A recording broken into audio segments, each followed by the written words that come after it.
If you want to play games like Warzone 2.0, Valorant, or Fortnite on a budget gaming PC, but you're extremely limited on funds, then this is literally exactly how I would do it. Now, I know this custom paint job might make this build look a little complex. Honestly, it probably doesn't because you can clearly see that I just spray painted it, but this build took me literally 3 to 4-ish minutes to completely assemble, and you'll be able to buy and build it for yourself anywhere between $200 to $250 if you follow this as a guide. If that sounds good to you, then let's get started. After a quick word from today's sponsor, of course. Real quickly, I just wanted to remind you guys that today's build was indeed activated with Windows like all my other PC builds and flips, and I personally use GVG Mall, which is also the sponsor of today's video. To celebrate their mid-year promotion for 2022, they're actually bumping up our normal 18% off discount up to 25% off, and that gets Windows keys and everything else down to some really affordable prices. They also have other great products on other software like Office 2021 and even some game keys from platforms like Steam, Origin, and Uplay, and they even have console stuff too like PSN and Xbox prepaid cards as well. Activating that Windows 10 on your computer is super simple to do. The entire process of buying and activating takes like 5 minutes total, so make sure you click that first link down in the description and don't forget to use discount code ZTT18 for 25% off. So this is definitely one of those standard buy a cheap OEM desktop PC and throw some upgrades in it kind of video, and hopefully this isn't a foreign concept to you because this is just such a solid strategy for ultra budget gaming PCs right now. The exact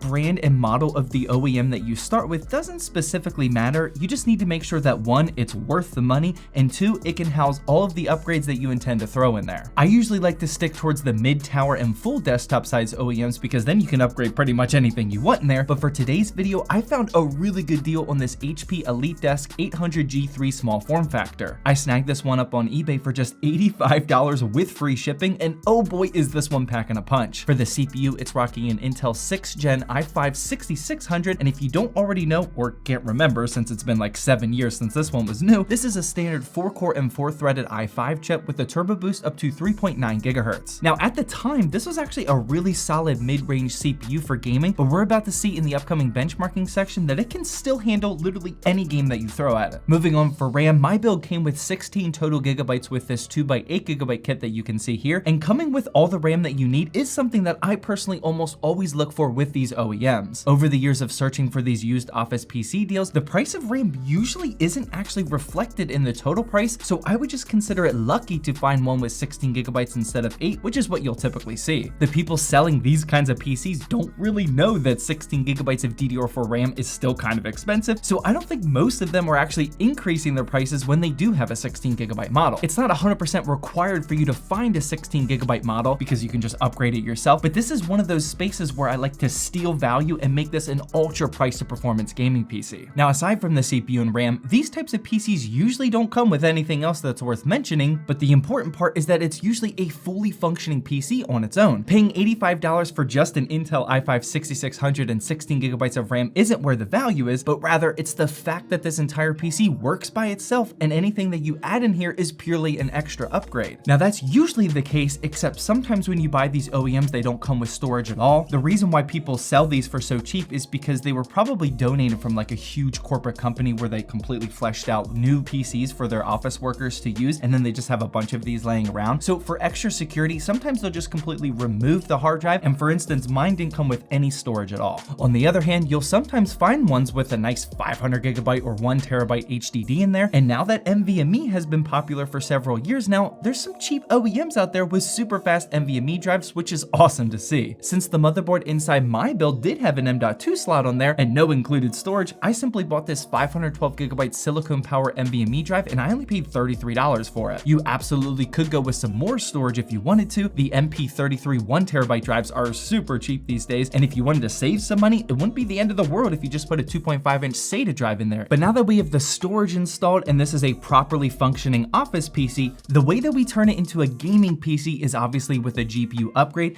and for today's video, we're actually going to be talking about 2 different graphics cards, the other one's in the PC. We're going to be talking about both new and used depending on which route you want to take. For our new GPU option, this here is the XFX Swift 105 RX 6400, and believe it or not, this tiny little guy launched earlier this year, and this is the latest and greatest in terms of ultra tiny GPUs. This costs around $150 new on Amazon, and there's a ton of models out there, but for small form factor OEMs like this one, you'll need to make sure that you have a low profile GPU so it'll fit. Even if the GPU says ITX in the model name, you still won't be able to fit it in here because of how wide it is. You need to get one with this low profile bracket on here. Card height is also sometimes an issue in these tiny builds as well. We have plenty of space for a 2-slot card, which I'll show you in just a second, but sometimes you need to use a 1-slot card, and this 6400 would be perfect for you if that's the case. Now, this brand new 6400 does serve a purpose, and that's for those of you that want to buy something brand new with a warranty and a guarantee that it works, and you can easily just return it if it doesn't. But if you want to get the absolute best price to performance, then I would personally recommend going down the used route with something like a GTX 1650, somewhere like on eBay, Jawa, or Mercari, and that's exactly what's in here now. We'll compare the performance of both these cards in the PC in the upcoming benchmarking section, but either way, a used graphics card like this can significantly lower your total build price, especially if you're building in a full-size system that doesn't require a low-profile card. These LP cards are definitely more expensive on average compared to normal-size graphics cards, but if you're patient and snipe the good deals, then you'll be able to find a 1650 like I did for around $100 or so. And one more quick note about the RX 6400, this unfortunately is one of those GPUs that gets bottlenecked by PCIe Gen 3 slots, and since motherboards that are this old certainly didn't have Gen 4 back then, we're gonna fall into this camp. We don't have the ability to test how much performance of the 6400 we're losing with a setup like this, but various sources online say that PCIe Gen 3 gets about 9 to 14% less performance compared to Gen 4, so definitely keep that in mind. But with that GPU upgrade, along with an NVMe drive, that brings our total price anywhere between $218 to $268, and honestly, you could even get cheaper than this if you're patient and find better deals than I did. You absolutely could snag a better and cheaper OEM compared to my deal. You could get a cheaper 2.5-inch SATA SSD like I said earlier, and then there's obviously plenty of room for improvement in the GPU department, just like any other build guide. Speaking of the GPU department, let's run some benchmarks and see what exactly the GTX 1650 and RX 6400 are truly capable of. We'll talk about the aesthetics of this build afterwards. And real quickly, just remember that the 1650 can usually be found used for around $100, and the RX 6400 is about $150 brand new but readily available. Starting with the literal brand new Call of Duty Modern Warfare 2, which we do have a budget GPU benchmarking video, which is linked in the upper right hand corner by the way. Here we can see that as expected, the GTX 1650 edges out the RX 6400 ever so slightly. You'll definitely get better price to performance if you buy a GTX 1650 for a good used deal, as we expected, but if for whatever reason you only want to buy a brand new graphics card, then the 6400 will get slightly less performance, as you can see. Next up, we tested Fortnite and we put the settings at 1080p performance mode. We used the same settings for all these games, by the way, to test out how the GPUs compare head to head. And here again, the GTX 1650 wins, but this time it's slightly a higher margin. Now this one is the difference between taking full advantage of like a 144 Hz monitor, for example, so definitely a difference in performance. After that, we tested Apex Legends, and when using 1080p low settings, here we can see that the GTX 1650 got an average FPS of 110, while the 6400 only got 87. And we could do this all day, but I'll just throw up the chart for the rest of them. Other than a weird result in Overwatch 2, we got the same pattern of results. It's indeed nice to see that this $200 to $250 system can at least get playable FPS numbers in literally every game that we threw at it, and honestly, this is really solid for either card in terms of price to performance, especially for a small form factor office OEM build like this one. And real quickly, we got to talk about the aesthetics of this build per usual. Obviously, someone like me isn't going to completely neglect this section and allow this to just look like a normal office worker PC. We aren't peasants over here. I've done a ton of these simple paint jobs before, but I did try something a little new for this one. I first painted the side cover and front panels all white, and these are easily removable for a quick paint job. I used this white paint plus primer semi-gloss version, by the way, and then after that, I taped off the IO section of the front cover and decided to paint this blue to give it a little three-tone look. I'm actually super happy with how this turned out, and I kind of want to do this again with other color options like white, black, and red, or white, black, and green, because that would look so nice on top of a budget gaming desk setup. Definitely be sure to let me know down in the comment section what you think of this build, the aesthetics, and the price performance, and if you're wanting to see just a different way on how to do a budget gaming PC like this, then feel free to click the video that's on the screen now.